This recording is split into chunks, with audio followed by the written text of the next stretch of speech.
مساء الفل يا ست الكل.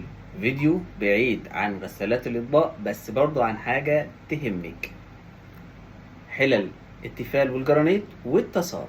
أقول لكم إزاي تحافظي عليها وتخلي الطقم بتاعك يعيش معاكي سنين طويلة بدون ولا خدش. طب لو قلتلك إن الطاسة دي، بصي شايفة متطبقة من هنا إزاي؟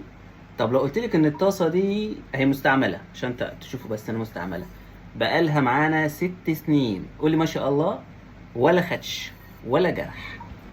طيب عايزة بقى يا عروسة، يا اللي بتجهزي، يا اللي دافعة دم قلبك في جهاز قد كده، عايزة تحافظي على حاجتك ازاي؟ تعالي بقى انا اقولك. اول حاجة، ما ينفعش اول ما اطلع الطاسة من كيسها اقوم بسرعة اروح استعملها، لا، انا اقولك تعملي ايه اول ما تطلعي الطاسة جديدة. اول الكلام اللي هقوله لك ده عن التيفال والجرانيت والسيراميك، خلي بالك. طيب اول حاجه تحضريها شويه زيت، ايوه شويه زيت زي كده، بحته قطنه او بفرشه. طيب الزيت يكون زيت كتان، زيت اللي هو زيت الحار، بلاش زيت عباد والكلام ده لانه بيكون خفيف. حتى لو زيت تموين بيكون زيت تموين تقيل شويه. وندهن بقى الطاسه من جوه. طبعا اللي انا هعمله ده لاول مره تستعملي فيها الطاسه، يعني اول مره بس، دلوقتي دي احنا مش محتاجينها. نفتح بقى دي، بسم الله.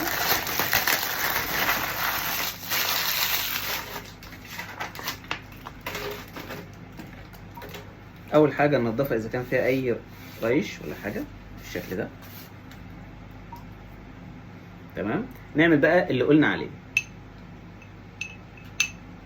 تدهنيها كده من جوه يا ست الكل، ايوه.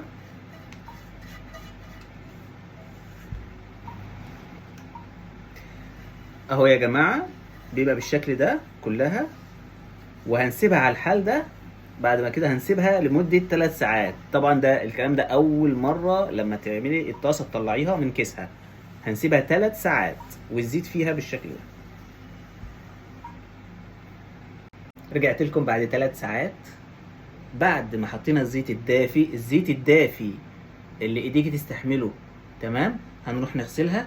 نسيت اقول لكم، دي هايلة بس ما تستخدميهاش، هتجرح الطاسة. والكلام اللي انا بقوله ده على الحلل والطاسات، مش بس الطاسات. دي استخدميها، دي زي الفل. ده استخدمي الجزء ده، ولو في حاجة يعني لازقة شوية او جامدة شوية مفيش مشكلة تستخدمي ده. بعد ما اغسل لكم الطاسة، خليكم معايا هقول لكم ازاي تحافظوا عليه. بعد ما غسلناها اقول لك بقى ازاي تحافظي على الطاسة. والكلام اللي انا هقوله ده هيتقال على الطاسات والحلل.